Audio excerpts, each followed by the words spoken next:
Bienvenidos y pues el tiempo es tuyo. Adelante, gracias. Gracias a ti, Chris, gracias a Alumni, gracias a Contacto Empresarial por habernos apoyado con la organización de este muy valioso ciclo de 4 webinars, hoy el último de ellos, que hemos titulado, como Chris mencionó, Conflictos dentro de las empresas, entre colaboradores, jefes y subalternos, socios, directivos, accionistas.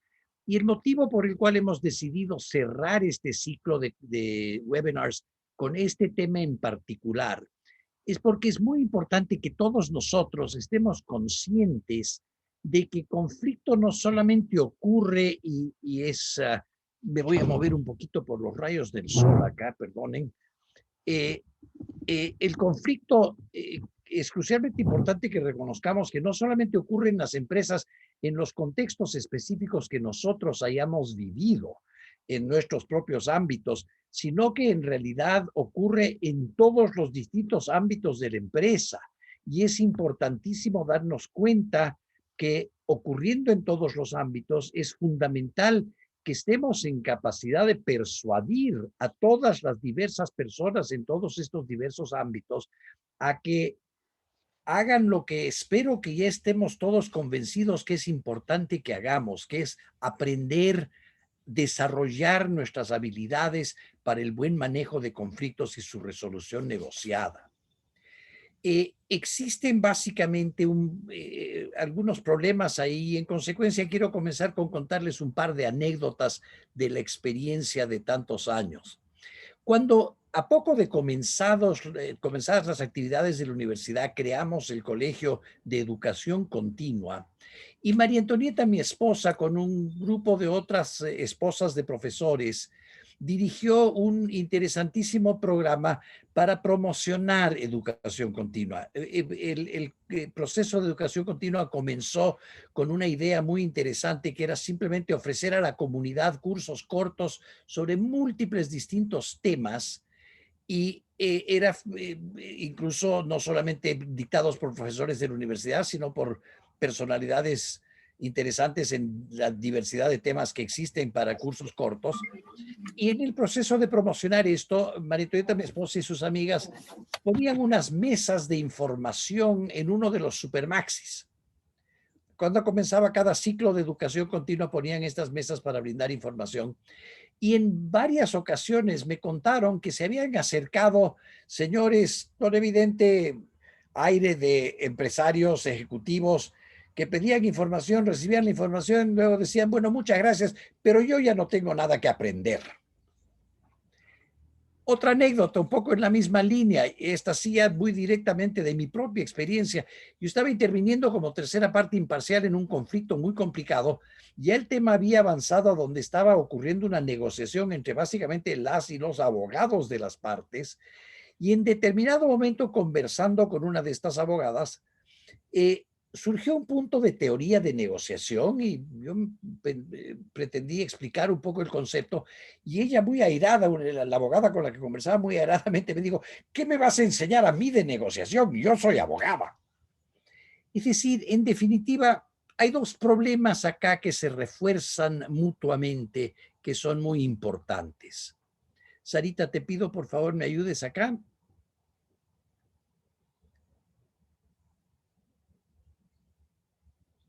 El primero de estos problemas es que, como ya hemos comentado y compartido en los webinars anteriores, hay un amplísimo desconocimiento de la teoría y la práctica del buen manejo y la resolución negociada de conflictos. Lamentablemente, a través de toda la evolución de las civilizaciones humanas, hemos ido priorizando y se ha priorizado incluso ya biológicamente, neurobiológicamente, evolutivamente, nuestra tendencia a más bien responder al conflicto de manera agresiva, contenciosa, confrontacional. Y en consecuencia de ello, incluso se hace válida aquella afirmación que he compartido con ustedes en el pasado de colegas míos, Wilmot y Hawker, que dicen que la teoría de resolución de conflictos en el fondo es esencialmente anti o contraintuitiva. Y a ese amplísimo desconocimiento que obviamente buscamos tratar de ayudar a resolver o a aminorar con nuestros cursos y ha sido mi vocación académica durante toda mi vida profesional, surge este segundo elemento que Sarita acaba de poner en pantalla, que es una enorme dificultad con aceptar que uno tiene algo que aprender. Y lo que quiero invitarles a que hagamos es centrarnos en este segundo tema por un tiempo. Esta dificultad con aceptar que uno tiene algo que aprender, que desconoce y que tiene algo que aprender, tiene causas primero de orden general, que vamos a comenzar a mirar, y luego una causa directamente vinculada a nuestros esquemas conceptuales. La primera de estas causas de orden general es la que tienen en pantalla: miedo a admitir que uno no sabe algo. ¿Se acuerdan cuando en la escuela, el colegio, de repente la profesora decía, fulanito, a mí, Jorge, ¿dónde queda la península de Kamchatka? Yo no tenía la más remota idea. Ustedes, por supuesto, saben, ¿no? Está en el extremo nororiental de la Federación Rusa, y donde Rusia casi choca con Alaska, pero yo no tenía la más remota idea. Y, y a consecuencia de ello, la profesora me hizo sentir terriblemente mal. ¿Se acuerdan ese tipo de experiencia? Cuando nos preguntaban y no sabíamos, nos decían, no, no te preocupes, vuelve a estudiar, tranquilo. No, claro que no. Nos humillaban, nos hacían sentir mal. Les avisaban a nuestros padres que éramos unos ociosos, que no sabíamos nada, y no era ni siquiera porque no sabíamos, de repente estábamos distraídos en clases aburridas, que la mayoría de nuestras clases eran, espero que no las mías, pero ciertamente las clases de escuela, de colegio, a veces eran terriblemente aburridas. Uno se distrae con enorme facilidad, y en consecuencia a muchos de nosotros, de esas terribles experiencias por no haber sabido, nos ha quedado una asociación mental negativa con todo el concepto de no saber, miedo a admitir que no sabemos. Un claro temor a, ¿dónde está la provincia de Kamchatka? No sé. Decir no sé nos provoca malestar, nos cuesta mucho a la mayoría de nosotros. Y no solo por ese motivo nacido en las aulas. Les cuento otra anécdota. Me acuerdo en una ocasión unos amigos nos habían invitado a María Antonieta y a mí a almorzar en una casa de campo de ellos en Yaruquí. Y la verdad, no sé si no me dieron buenas direcciones o yo no las seguí bien, pero nos perdimos. Y en el camino paramos a pedir direcciones y nos mandaron a por donde nos perdimos, aún peor, y llegamos al almuerzo a las 4 de la tarde. ¿Les ha pasado alguna vez algo así? La posible explicación está dada por un fenómeno psicológico y sociopsicológico que está bastante bien investigado. Es miedo a admitir que uno no sabe, pero por otra causa. En este caso opera más bien una realidad sociológica muy presente en el Ecuador y en la mayoría de sociedades tradicionales del mundo, que es que la educación es y ha sido un privilegio. Y en consecuencia, el admitir que uno no sabe, el mostrar desconocimiento, se vuelve una especie de, perdón, Sarita, no todavía, se vuelve una especie de estigma de pertenecer a menores niveles socioeconómicos. Viene luego, ahora sí, Sarita, una causa vinculada, pero distinta a las anteriores. En el fondo, el problema que nos va generando el desconocimiento, las malas consecuencias de haber desconocido, la vergüenza de admitir que uno desconoce, en el fondo lo que está manifestando es un conjunto de inseguridades. Y hay personas que simplemente reaccionan a sus inseguridades acoquinándose, pero otras reaccionan con los que en psicología se describen como mecanismos de compensación. Y uno de los mecanismos típicos de compensación es como que contraatacar al desafío, a la sensación, a la percepción de que se nos está diciendo que no sabemos o que desconocemos, contraatacamos. Es una forma de entender la reacción de aquella abogada que me preguntó qué le iba yo a enseñar a ella sobre la negociación, ¿no? Y una muy peligrosa variante sobre este deseo de demostrar, yo sí sé, claro que sé, sé más que tú, etcétera, viene en dos distintas condiciones que lamentablemente la mayoría de nosotros conocemos. Primero, la no voluntad de padres o madres a admitir que tal vez estén equivocados. Aquel famoso tema de te lo impongo porque yo sé más, porque yo tengo más experiencia que tú. Y luego, claro, aquel jefe, tema al cual vamos a regresar más adelante en este webinar, aquel jefe que simplemente siempre pretende ser el que tiene la razón, el que sabe más, el que simplemente va a imponer sus criterios porque cree que sabe más. En el fondo esto involucra la defensa de la propia imagen. Es otro de los mecanismos de compensación fundamentales. Y claro, acá tanto esos padres como esos jefes lo que están es defendiendo la imagen del todopoderoso, del omnisciente, del acá mando yo, que es terriblemente dañino, como creo que todos nosotros bien sabemos. Y lo que tratan de hacer es imponer su autoridad a base de miedo, básicamente dos miedos. El uno, el miedo a algún tipo de retribución.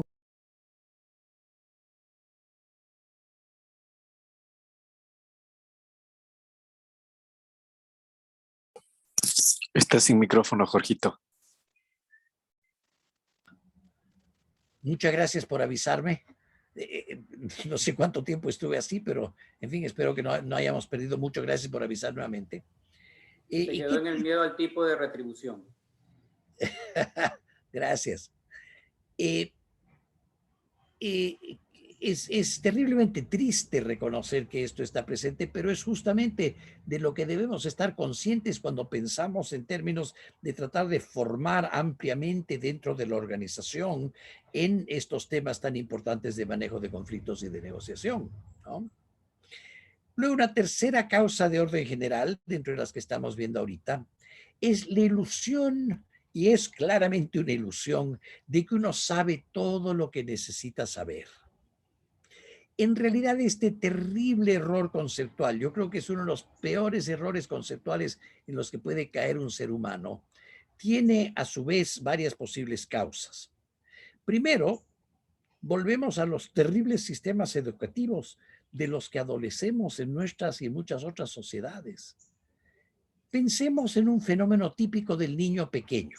Quienes de ustedes tienen hijos pequeños, quienes de ustedes recuerdan sus hermanitos, quién sabe, incluso recuerdan sus propias experiencias. El típico proceso con el niño pequeño de ¿y por qué? ¿Y por qué?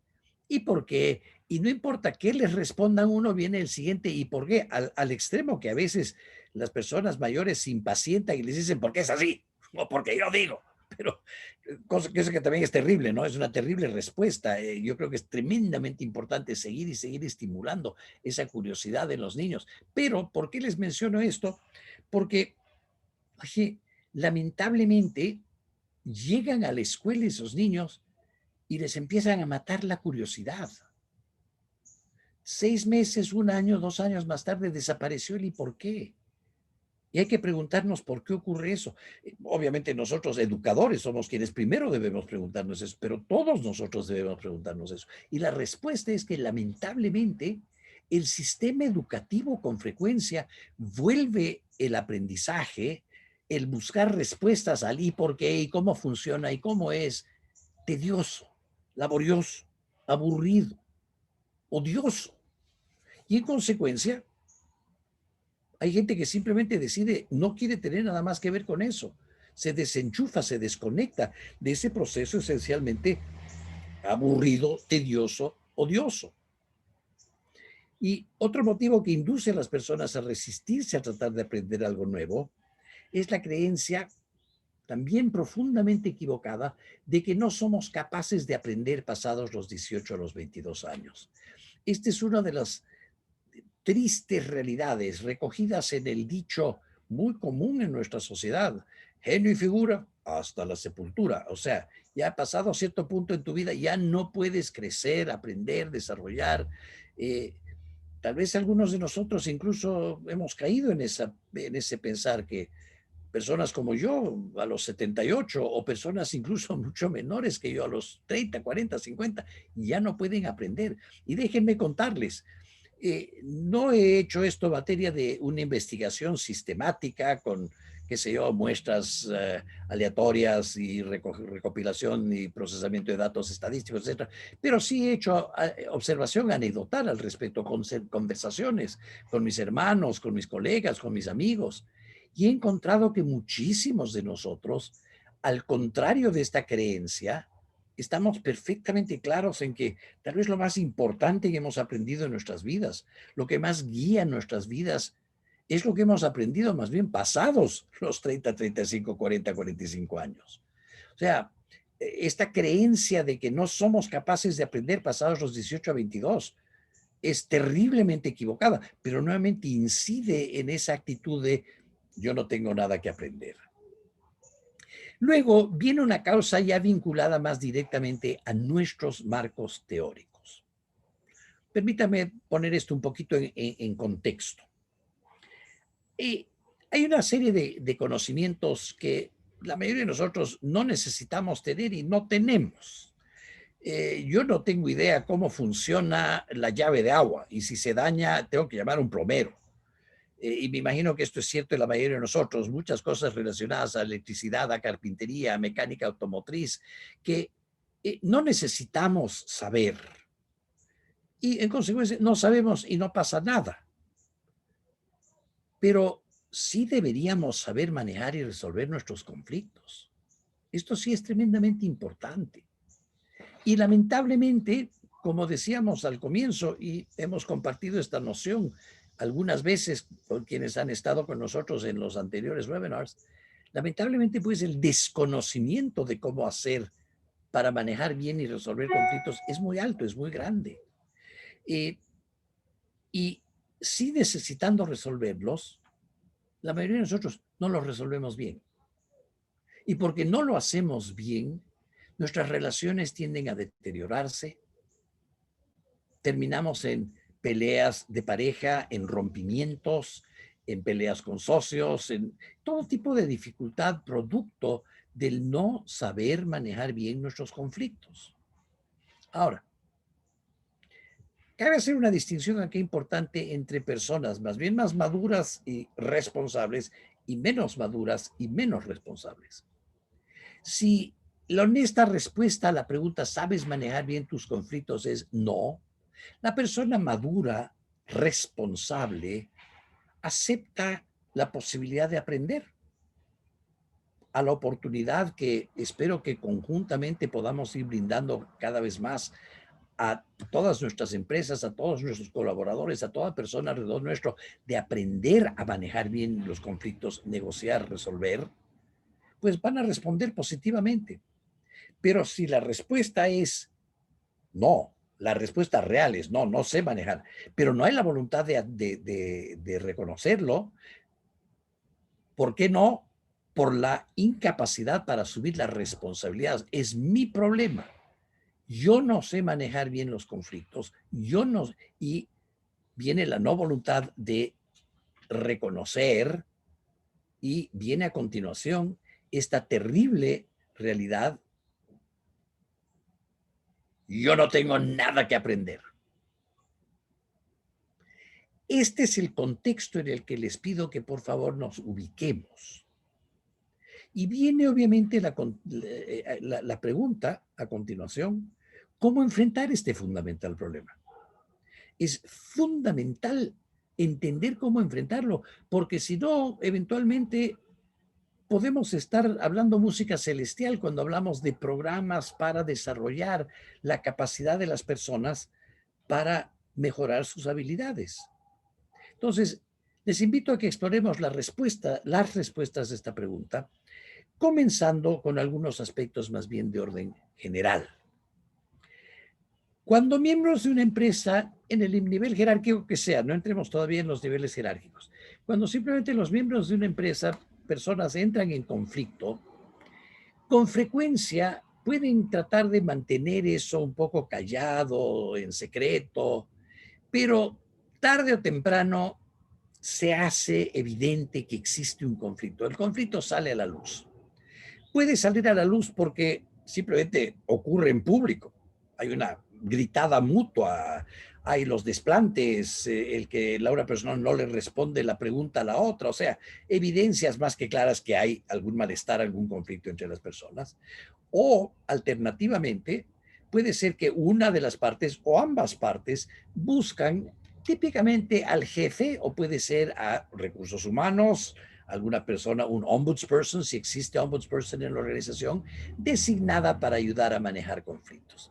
Y eventualmente, aunque menos probable porque abre la posibilidad de que se interprete como chisme, una otra persona, no directamente parte en el conflicto, pues señale a alguna persona en nivel jerárquico de que existe este conflicto, que considera que alguien debería tratar de intervenir.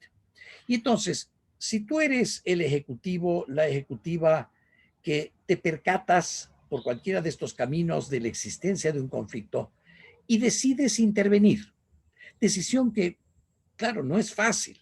A veces uno piensa que tal vez mejor ni me meto, pero si decides intervenir, entonces comparto contigo algunas reflexiones que ojalá te resulten útiles. Primero, te recomendamos encarecidamente, por favor, no actúes en calidad de árbitro o juez, en calidad de la persona que va a resolver el conflicto. Acá vengo yo para resolver el conflicto de ustedes. Nuestra recomendación, absolutamente coherente con una que hice en un webinar anterior, es estimular el sentido de agencia, estimular ese sentido de capacidad y voluntad de las personas involucradas, de que les corresponde a ellos, a ellas, asumir su conflicto, enfatizar el hecho de que no es rol de nadie el actuar de juez, es rol de las partes asumir responsablemente su conflicto, respetarse mutuamente, tenerse mutua consideración y en consecuencia encontrar solución al conflicto. Perdón, pero sigo buscando un poco más de sombra. Enfatizar la idea de que resolución significa satisfacción mutua, no que la una parte se le imponga a la otra y ganó el conflicto y ya, toma, sino todo lo contrario. Resolución implica que ambas partes queden razonablemente satisfechas. Enfatizar que esa satisfacción se logra con una negociación, que es una de las cosas que muchísimos lamentablemente no sabemos hacer. Y especialmente explorar con cautela, con respeto, con cuidado, si es que existe, por un lado, la capacidad y por otro lado, la voluntad. Ahí regresamos a los dos problemas que se refuerzan mutuamente y que hacen que todo este tema sea pertinente. Como veíamos antes, los dos problemas que se refuerzan mutuamente, el desconocimiento del manejo de conflictos y la negociación y esta negativa a aceptar que uno tiene algo que aprender, ¿no? Si está presente el primer problema, pero no el segundo, vamos bien. La persona que acepta, pero si está presente este segundo, volvemos al tema, si está presente nuevamente, yo no tengo nada que aprender, a mí que me van a enseñar, etcétera. Entonces, miren, perdonen que soy reiterativo al respecto, pero puede en el extremo resultar inútil armar todo un programa de difusión de ideas, de formación en manejo de conflictos y en resolución y negociación. Y lo repito porque, oye, es tal vez el mensaje más esencial que voy a transmitirles hoy. Nosotros, por supuesto, tenemos un interés en difundir nuestros cursos, pero no a costa de que ustedes estén malgastando su dinero y eventualmente sintiendo que están perdiendo esfuerzos innecesariamente o ineficazmente. Entonces, tenemos que pensar en qué hacer al respecto de esto, de esta negativa. Y hacer algo al respecto depende esencialmente de, en alguna medida, las causas, en alguna sustancial medida, quién trata de intervenir o entre quiénes son los conflictos y, parte muy importante, desde qué posición dentro de la organización estás queriendo hacer algo. ¿Okay? Entonces, es importante ser conscientes de que, volviendo al comienzo del webinar, los conflictos dentro de las empresas ocurren en todos estos diversos niveles jerárquicos. En la parte más baja de la pirámide, colaboradores de menor nivel, pero luego parte muy importante de la conflictividad, conflicto entre jefes y subalternos. Luego, claramente conflictos entre directivos y en las instancias superiores de las organizaciones también, entre socios y entre accionistas. En todos estos diversos niveles, el manejo tiene una serie, el manejo de la resistencia a querer aprender, el manejo de ese yo no tengo nada que aprender, tiene algunos elementos comunes y luego algunos elementos que son fundamentalmente específicos a ciertos contextos. En los niveles menores, entre colaboradores de menor nivel, claramente es relativamente fácil para una persona en un nivel jerárquico algo superior, su jefe o una persona en recursos humanos, decirle, mira, es evidente que tienes conflictos, es evidente que no lo sabes manejar, sí tienes mucho que aprender, por mucho que creas que no. Y claro, cuando la persona es más joven, está todavía mucho más abierta a la posibilidad que sí, todavía tiene harto que aprender. Y en consecuencia, pues se le puede, por último, en el extremo, no me gusta la palabra, pero a la final describe la realidad, un poco imponerle el, mira, vas a hacer el curso y te vas a sacar 80% o más, o si no lo vas a repetir, etcétera. Es decir, en ese nivel menor jerárquico es relativamente factible simplemente decir, oye, tú vas a aprender y si tienes algo que lo vas a hacer. Sin embargo, a medida que vamos subiendo los niveles jerárquicos, las cosas ya se complican. En el siguiente nivel, ya entre jefes y subalternos, es más difícil, mucho más difícil que a un jefe. Un supervisor, no, ni se diga un subgerente, un gerente, un vicepresidente, el presidente ejecutivo de la empresa. No es factible ya decirle, mira, vas a tomar este curso y lo vas a tomar en las próximas 3 semanas y te vas a sacar 60, 70, 80%. Ya la cosa no pasa por ahí. Si el jefe, la jefe esté en la posición de yo no tengo nada que aprender, el desafío se vuelve ahora sí tratar de cambiar esa actitud. Ya no es factible operar por simple imposición jerárquica. Y como con todo tema relacionado al comportamiento humano e intentos por influir en él, no hay respuestas simples, no hay recetas, no hay fórmulas, pero sí hay algunas reflexiones que podemos compartir con ustedes.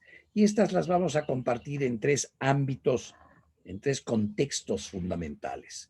Me voy a permitir compartir con ustedes primero sugerencias en un contexto esencialmente cognitivo, ciertas ideas racionales cognitivas que pueden ser compartidas. Luego hablaremos en el ámbito psicológico.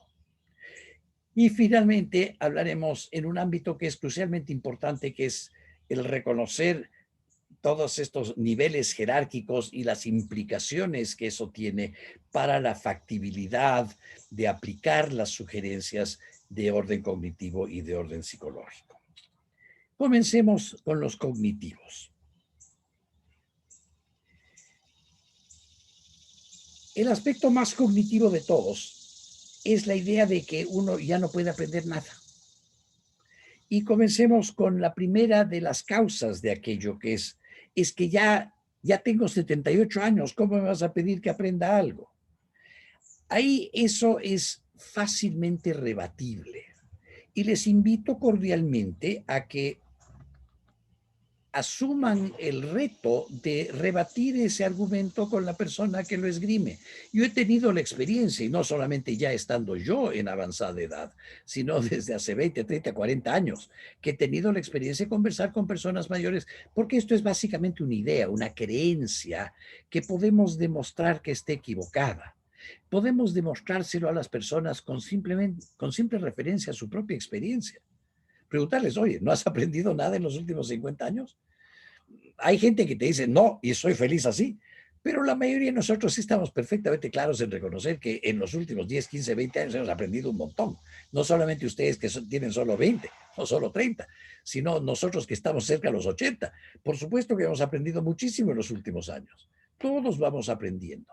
Y luego, esta es una idea, este es un concepto que yo me permito sugerir tiene importancia en simplemente difundir en todos esos normales procesos de comunicación interna, los chats, los newsletters, los boletines, las reuniones, simplemente introducir, hay distintas formas de hacerlo, hay TED Talks, hay múltiples distintas maneras de ir introduciendo esta idea de que, oye, descartemos de nuestra organización esta equivocada idea de que una persona no puede aprender nada pasada X edad. Y en el extremo, bueno, la más extrema de estas posiciones dice que ya a los 5 años ya te fregaste, ya estás armado psicológicamente. Ciertamente no en términos de tu aprendizaje intelectual, ¿no?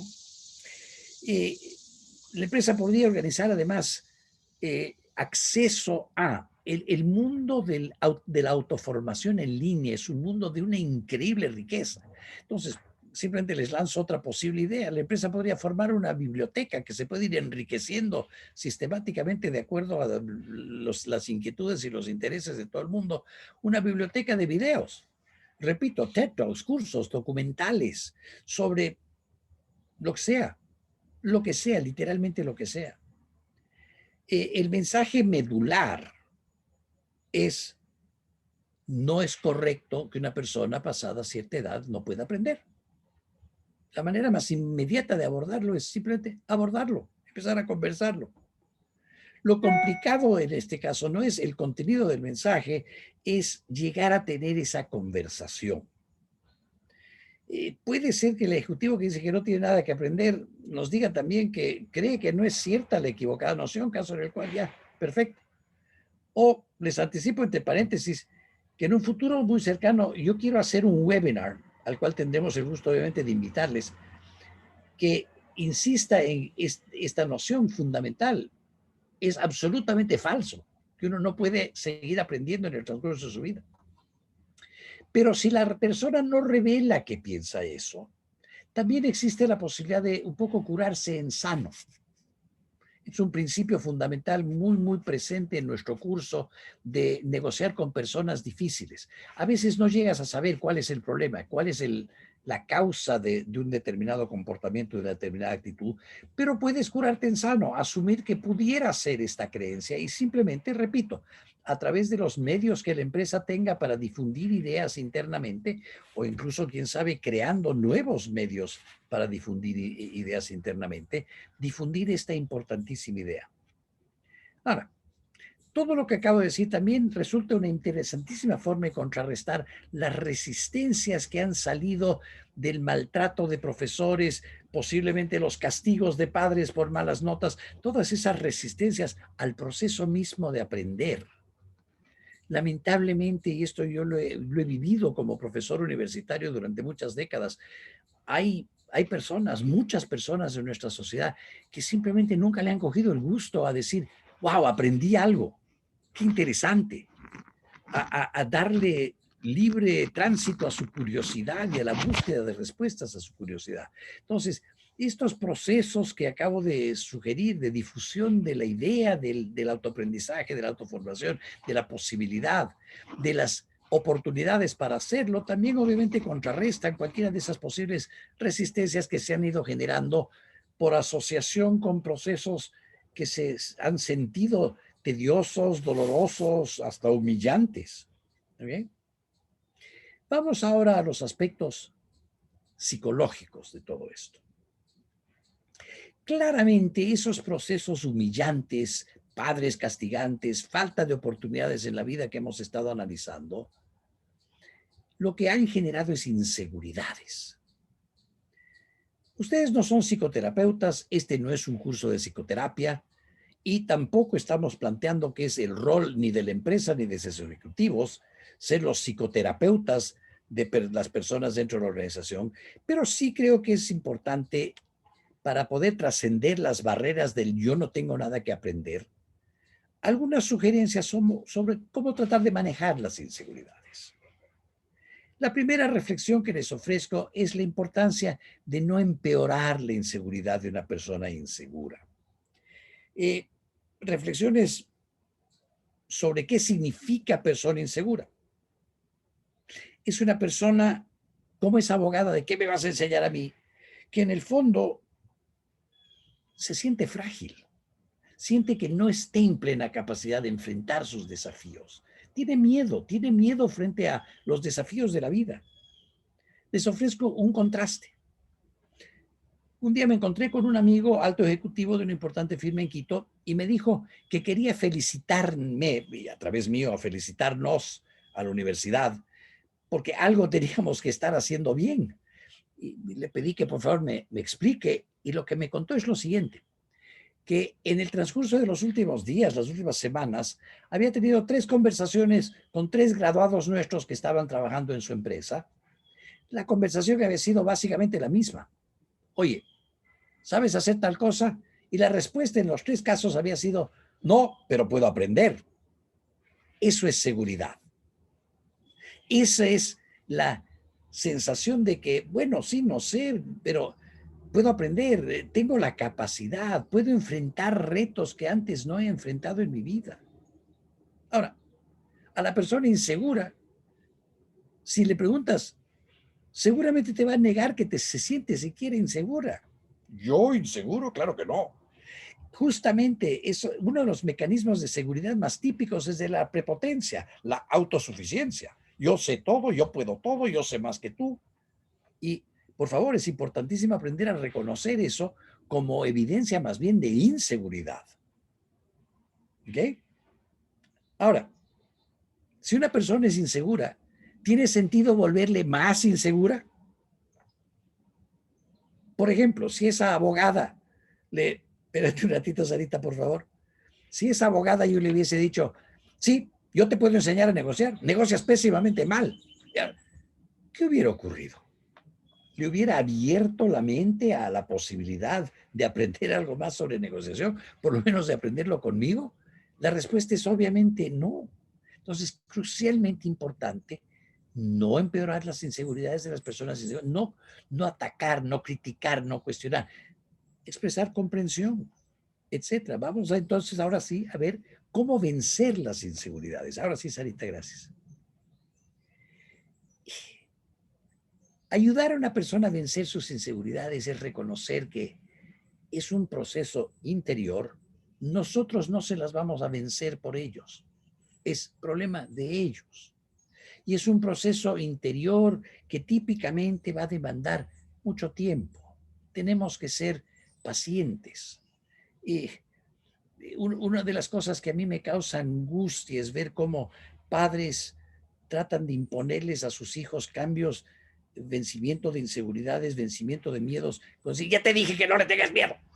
No es tan simple como ya te dije. Es mucho más complejo. Tiene que ocurrir toda una serie de procesos interiores, lentos, difíciles, angustiosos. Y un gran psiquiatra y teórico del liderazgo, Ronald Heifetz, describe esto como la movilización del trabajo adaptativo. El proceso a través del cual podemos ir ayudando a alguien a que acepte que hay algo que debe cambiar. Luego llegue a definir qué es lo que tiene que cambiar. Y finalmente decidir hacer el esfuerzo. Y todo eso toma tiempo, es difícil. Y repito una vez más, quienes de ustedes hicieron teorías de liderazgo conmigo se acordarán, tal vez están reconociendo ideas centrales y recordarán también que esto es complicado, esto es difícil, se tiene que ir aprendiendo a hacer. Pero una de las cosas que les puedo sugerir acá y en este momento respecto de aquello es brindar la posible motivación para ir haciendo esos cambios, ese trabajo adaptativo, como lo llama Heifetz.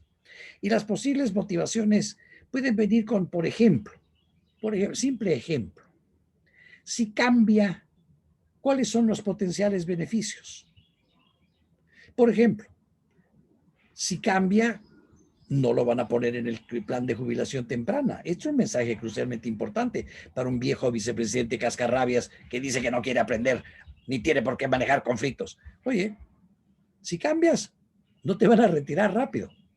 O si es gerente cascarrabias, todavía no ha llegado a vicepresidente, oye, si cambias, vas a ser candidato a vicepresidente. O sea, son distintas motivaciones y claro, cada persona es motivada por distintas cosas, pero si a alguien le interesa su carrera, estos son ejemplos interesantes. Y vale la pena recalcar que es importantísimo siempre motivar con incentivos, no con amenazas. ¿Cuál es la posible amenaza sobre los mismos temas? Si no cambian, te van a jubilar temprano.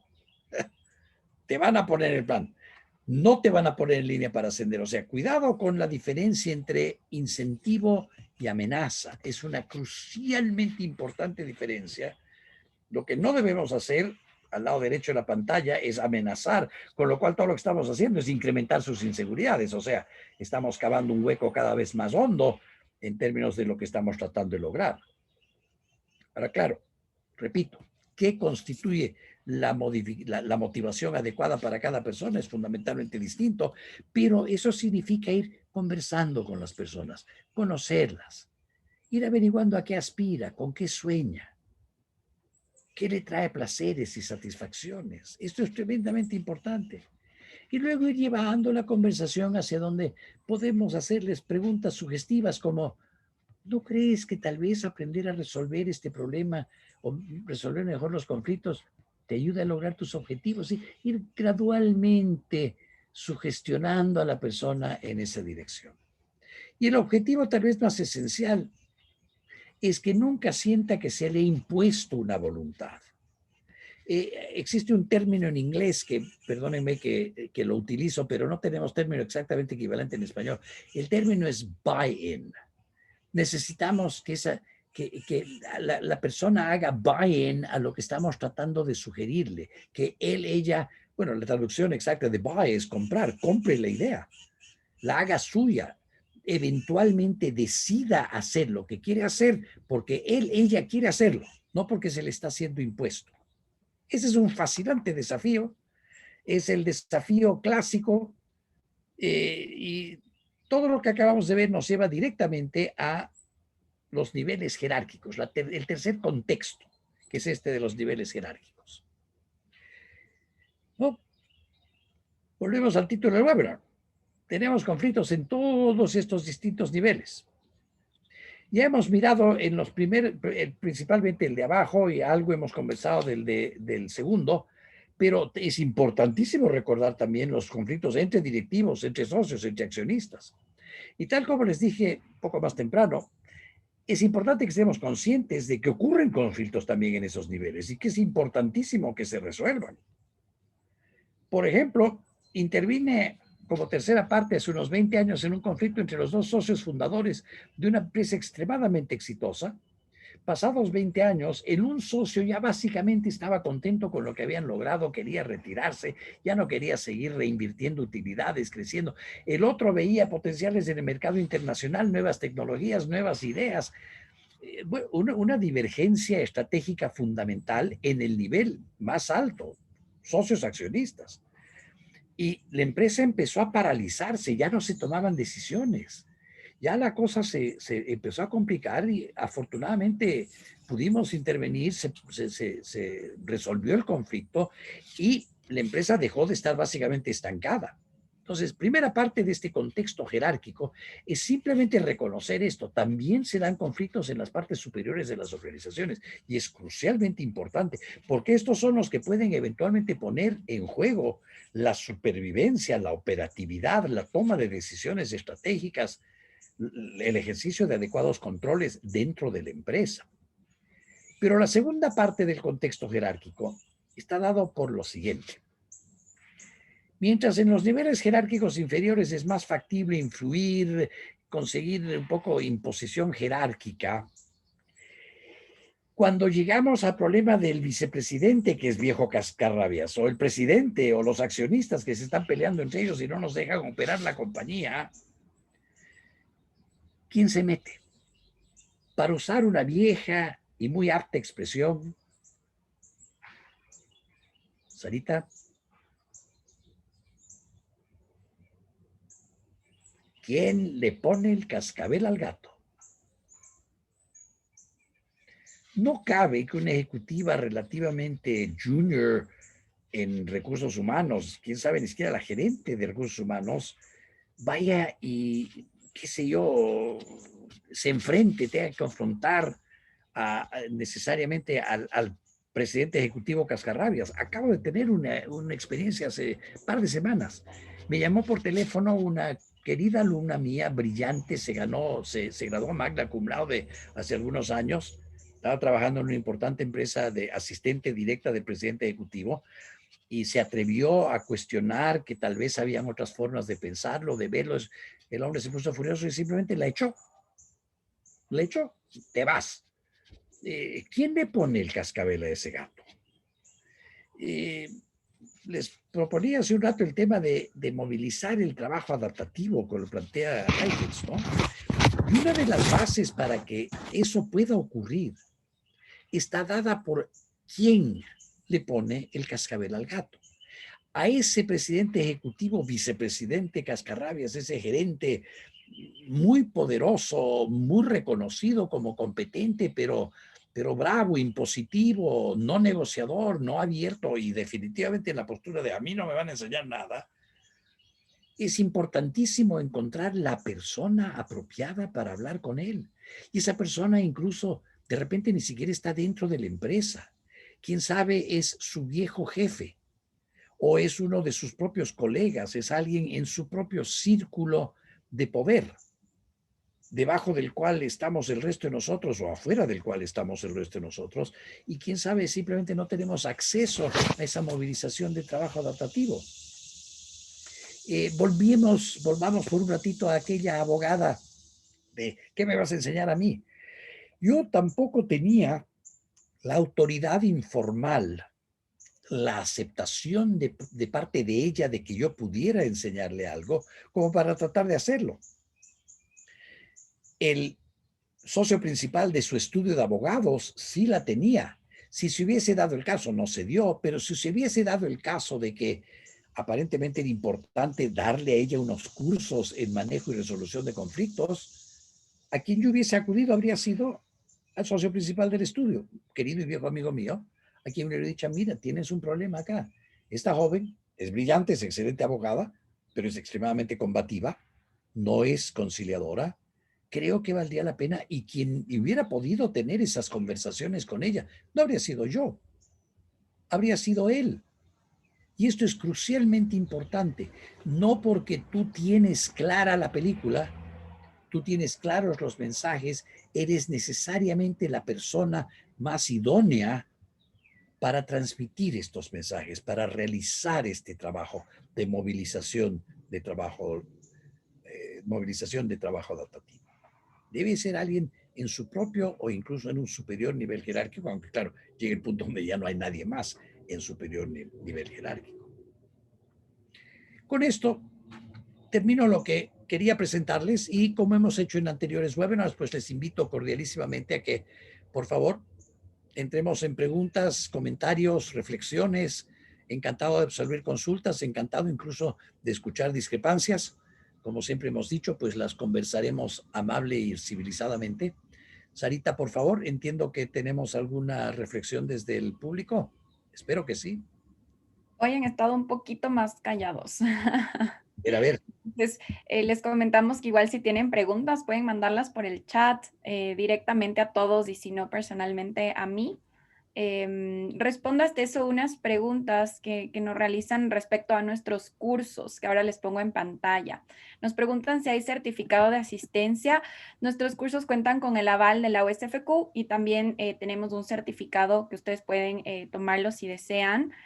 Y sí, por supuesto, las personas que estén interesadas, si me dejan sus correos, yo encantada les mando los datos. Hasta eso, comentarles que tenemos esta promoción hasta finales de julio, ya se acaba, para toda la comunidad alumni de SFQ, con un 50% de descuento en los 2 primeros cursos. Así que aprovechen que ya queda poquito tiempo para esta promoción, como les contaba Cris también antes. Les recordamos también que tenemos opciones de pago para las empresas, para las personas que estén trabajando justamente en empresas y que les interesen los cursos para sus colaboradores. También tenemos interesantes opciones de pago que les dejo en la pantalla. Estamos aceptando todas las tarjetas y tenemos pagos diferidos sin interés. Entonces, para toda esta información, por favor, me pueden contactar a mí. En pantalla tienen mi correo, mi número de teléfono. Encantada les atiendo. Veo que están mandando algunas cositas en el chat. Sí, Me da la Sarita, creo sensación que... están entrando preguntas, Sarita. Sarita, Ahora solo una cosita para que no haya confusión. Las charlas de esta serie de webinars junto a Jorge Salles son charlas, no emitimos un certificado por participar en estas charlas. Así Si es. ustedes participan del curso del PMC-N, pues recibirán el certificado. Así que solo eso para aclarar, Sarita, que creo que hubo una gracias. confusión. Muchas gracias. Ahora sí, tenemos una pregunta para Jorge. ¿Cómo manejar a este tipo de personas que tienen miedo o la necesidad de demostrar que saben más? ¿Cómo cambiar esa actitud? Bueno, es un poco el tema que he estado manejando durante el webinar. No incrementar la inseguridad, primerito, y por sobre todo tratar de ir movilizando a esa persona en dirección a aceptar que ve, todos tenemos mucho que aprender, todos podemos seguir aprendiendo hasta la ancianidad. Es muy valioso y es factible tal vez poner ejemplos, ir suavizando la resistencia, ir tratando de llegar a identificar de dónde viene la resistencia. Puede venir de experiencias muy traumáticas con, qué sé yo, profesores durísimos, padres muy duros por malas notas. Puede venir por otros tipos de inseguridades. Ahora, claro, repito una vez más, no podemos pretender volvernos los psicoterapeutas de personas con terriblemente profundos problemas psicológicos, inseguridades que ya les paralizan, pero dentro de rangos de razonabilidad es factible ir gradualmente ayudando a una persona, más que nada a través de preguntas. ¿Y has pensado en esto? Hay cosas, a ver, piensen qué sí has aprendido últimamente. ¿Conoces personas que han aprendido cosas nuevas? ¿Has visto gente que cambia? ¿Has visto cambios positivos en personas en tu entorno, entre tus amistades, tus hermanos? O sea, ir induciendo a la reflexión. Yo creo que a la final esto es porque yo siempre he sido profundo amante del método socrático. Yo no creo que se le enseña nada a nadie. Yo creo que lo que uno hace es inducir al aprendizaje, a que la persona por su propia reflexión vaya incluso eliminando las barreras, no porque tú le dijiste que debes eliminarlas, sino porque le brindas una otra forma de verlo, que tal vez le sea interesante. Y luego regresa y dice, oye, ¿pensaste sobre lo que te planteé? ¿Qué te pareció? Y dice, no, sigo convencido. Bueno, eventualmente habrá que no puedas cambiar. Hay mucha gente así. Créeme, en 50 años dedicado a tratar de cambiar que esté en las mentes de gentes, he conocido un montón a la que lamentablemente no se llega muy lejos, pero hay un montón de gente con la que sí se llega. Y si hay incentivos, si puedes identificar qué le motiva, rapidito sobre el tema motivación. Un amigo que tenía un tabaquismo espantoso y nada servía para que deje de fumar, hasta que un día su nieto de 5 años, él quiso abrazarlo y el nieto le dijo, abuelo, apestas. Y ahí estuvo la motivación adecuada. Entonces, fundamentalísimo buscar qué le motiva a la persona a decidir finalmente, sí, tiene sentido el tratar de cambiar. Gracias por la muy interesante pregunta. ¿Tienes otra, Sarita, creo? Gracias. Sí, tenemos ya algunas. Primero leo un comentario de Alfredo Larrea que dice, hola Jorge, un abrazo grande, siempre es un gusto verte. Y Igualmente, Alfredo, querido. Vamos con otra pregunta. Gabriela nos dice, estoy a punto de trabajar en el manejo conductual con docentes. Creo que en algún punto puedo tener conflicto cuando intente hacer cumplir los códigos de convivencia. ¿Cuál sería la mejor forma de abordar a alguien que se resista? Muchas gracias. Gabriela, con todo respeto, espero no resultar repetitivo en la respuesta, tratar de llegar a dónde está la resistencia, cuál es cuál es el origen de la resistencia. Una parte importantísima de eliminar resistencias con códigos internos es la construcción participativa de esos códigos. Es decir, invitar a que quienes eventualmente tienen que ser responsables de su aplicación hayan tenido, si no total decisión sobre la construcción, por lo menos cada capacidad de insumo. William Ouchi, un extraordinariamente interesante pensador sobre la construcción de consensos norteamericano, hijo de hijos japoneses, de padres japoneses, plantea que es crucialmente interesante el que las personas participen en la construcción de un consenso, aun si están en desacuerdo, pero el haberles escuchado, el haber oído sus criterios, el haber respetado el hecho de que no están de acuerdo, les hace menos resistentes. Eventualmente, Gabriela, el tema da para mucho. Si le interesa, encantado de buscar la ocasión para tal vez brindarle ideas algo más profundas. Gracias. La próxima pregunta. Antonio nos dice, buenos días, Jorge, un gusto tener estas clases y poder verlos. Si no hay alguien que razonablemente pueda ponerle el cascabel al gato, ¿es mejor dejarlo sin cascabel? Eventualmente sí. Sí, porque oye, le has tratado de poner el cascabel a un gato huraño, puedes terminar terriblemente arañado.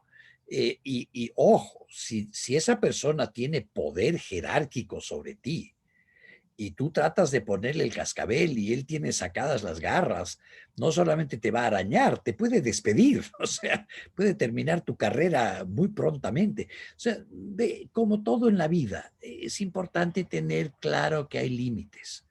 Como muchas veces ustedes que son mis alumnos o quienes nos han escuchado en estos webinars me han oído decir, no es tan simple como all you need is love. Hay límites. Hay gente a la cual ya no se puede llegar, ya no hay cómo. Ese señor que despidió a la alumna que me llamó en lágrimas hace unas semanas, ese señor eventualmente supongo que quebrará su empresa porque es inaguantable y la empresa va mal. Y qué pena, pero hay gente que no se deja ayudar. Y es importante llegar a esa conclusión. Y es importante llegar a ella entre el grupo. Formar una pequeña coalición de personas dedicadas a este proceso, entre quienes se pueden incluso compartir criterios y decir, bueno, ¿sabes qué? Ya ahí no, ya, no es posible. Ese gato nos puede matar. Gracias. Voy a unir estas dos preguntas que van de la mano. Cuando en la empresa los seniors son cerrados y generalmente corrigen errores mediante la humillación y recriminación, ¿qué se puede hacer como junior? Y de la mano va cómo tratar con jefes que tienen mal genio y la mayor parte del tiempo y no ser expulsado en el intento. Mi recomendación es muy coherente con lo que ya dije durante el webinar. Si tú eres el subalterno, especialmente subalterno joven, recién ingresado, cabe la posibilidad de que le digas, oiga jefe, ¿podemos negociar este punto? Y cabe la posibilidad de que te diga sí, pero sí es cascarrabias, impositivo, lamentablemente un jefe muy típico en el Ecuador contemporáneo, es parte de la tragedia del Ecuador contemporáneo. Los jefes que todavía son capataces de Hacienda, tienen la mentalidad aquella, pero es posible que le plantees, oiga, podríamos negociar esto, pero tiene mucho más sentido que busques a alguien dentro de la jerarquía, tal vez en recursos humanos, tal vez entre los jefes que son más cercanos a ese tu jefe cascarrabias en poder, en antigüedad, y buscar cuál de ellos tiene alguna apertura a ser parte de esta coalición de liderazgo que pueda eventualmente ir cambiando lo que en el fondo es un aspecto fundamental de la cultura organizacional. Muchísimas culturas organizacionales en el Ecuador siguen siendo culturas organizacionales bajo las cuales el jefe es el jefe. ¿Por qué? Porque es el jefe. Y porque yo dije. Y no me discuta así, etcétera, ¿no? Entonces, tiene que irse generando una cultura y puede que tome un tiempo generar esa cultura. He pensado, no sé si lo haga, pero he pensado que este tema en realidad merece un libro. el cambiar esta cultura organizacional tan típica en nuestras organizaciones. Pero ciertamente te recomiendo que tengas cuidado con exponerte al zarpazo del gato furioso que simplemente te deje en la calle. Buscar aliados es crucialmente importante. Y si tú, que me estás escuchando este ratito, ya tienes una posición jerárquica más alta, ya no eres ese joven subalterno que eventualmente va a terminar en la calle, piensa también en esto que acabo de mencionar, las coaliciones de liderazgo. Un autor extraordinariamente importante, profesor en el Harvard Business School, se llama John Kotter. Tiene un libro que se llama Leading Change. En este libro, Kotter explica la enorme diferencia entre que la cultura organizacional trate de cambiarla una sola persona, describe Kotter como el modelo del llanero solitario, versus que se trate de cambiar la cultura organizacional por una coalición de liderazgo, término de Kotter. Y ha hecho un estudio fascinante de los dos modelos y ha encontrado que los de llanero solitario fracasan más del 80% de las veces y los de las coaliciones de liderazgo tienen éxito más del 75% de las veces. O sea, reflexiones que espero sean útiles. Muchas gracias. Y en honor al tiempo vamos a leer un par de preguntitas más. Lucía Arteta nos dice, muchas gracias Jorge. ¿Qué sugieres para motivar a las personas que admiten que no saben, pero que tienen pereza de aprender y prefieren que alguien más les dé haciendo, entre comillas? Hola Lucía, qué gusto que estés con nosotros. Te mando un abrazo. Tocas un punto interesantísimo y yo creo que la respuesta más clara a eso es brindarles la oportunidad de ver TED Talks y otros sistemas, creo, modestia aparte, que nuestros cursos se incluyen, que son ágiles, fáciles, accesibles. Yo creo que eso sí es importantísimo. Se ha estudiado mucho el tema de educación continua de adultos. Y la educación continua de adultos es muy distinta de la educación de niños, adolescentes o incluso estudiantes de pregrado. Tiene que ser mucho más ágil, la información tiene que estar mucho más accesible, mucho más visual. Te confieso que es una de las fascinantes experiencias que yo pasé al armar nuestros cursos, el aprender que no puedo simplemente mandar un documental pesadísimo del Jorge Salles hablando 40 horas, porque la gente se muere de aburrimiento. Entonces, mucha de lo que está disponible hoy en día a nivel mundial, incluidos modestia aparte en nuestros cursos, ya recoge esta importantísima reflexión ágil, visual, lecturas cortas que complementan. O sea, para responder muy precisamente a tu pregunta, creo que irle dando la experiencia de la adquisición de ideas y de conocimientos, pero a través de estos medios audiovisuales existentes hoy en día, que ciertamente no existían cuando yo era joven, que ustedes jóvenes sí tienen a su disposición, que yo creo que facilitan muchísimo el romper esa barrera. Si la persona reconoce que sí quiere aprender, pero hay que aburrimiento, oye, existen medios muy poco aburridos para hacerlo hoy en día. Y gusto verte, Lucía, gracias. Y la última pregunta, buenos días. Mi pregunta es, ¿cómo no mezclar los conflictos en los negocios con la familia cuando se tiene un negocio familiar? Uno de los desafíos más grandes de todos. He tenido algunas experiencias de asesorar en ese tema, porque claro, muchísimas, la vasta mayoría de empresas en nuestro medio todavía son empresas familiares. Un camino, y un poco rompo mi propia regla de que no hay recetas simples, pero por lo menos una idea que me permito sugerir es tratar de no hablar de los temas de negocios en el desayuno, el almuerzo, la merienda familiar, los paseos familiares, las reuniones familiares con familia extendida, la abuelita, los sobrinos, tratar de separar los dos ámbitos, porque las familias tienen muchísimo de qué hablar, que además del negocio familiar. Hay posibles proyectos familiares, viajes familiares, la enfermedad de la abuelita, qué vamos a hacer cuando el abuelito se quedó viudo. O sea, hay tantos temas que una familia puede y debe abordar además del negocio familiar, que una primera simple recomendación es aquella, ¿no? Luego de eso, ahí tienes francamente, bueno, si vivo hasta los 100, tal vez este lo escriba también, tema para otro libro, porque es un tema extremadamente complejo y desafiante.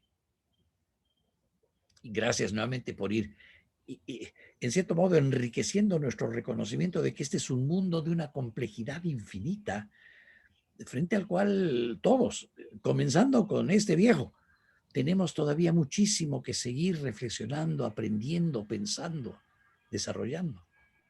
Gracias a todos, como siempre, un enorme placer.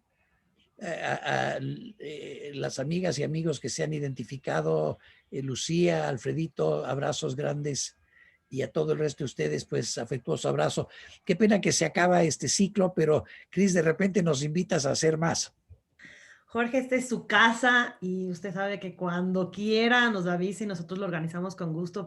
Es realmente motivador, es realmente pues interesante y refrescante escucharlo en este espacio, y creo que no soy la única que piensa así. Le agradezco de todo corazón porque realmente nos ha dado su tiempo y pues lo apreciamos muchísimo. A todos invitarles a que hagan el curso porque realmente vale la pena, y espero tenerlo pronto aquí, Jorge, porque como le digo, para nosotros es realmente un placer y un honor pues tenerlo aquí, así a la distancia, pero al mismo tiempo muy cerca. Muchas gracias, querida Cris. Muchos saludos. Ya, Gracias a les, todos. les dejo en Muchas, pantalla la información, Cris, un ratito. Gracias.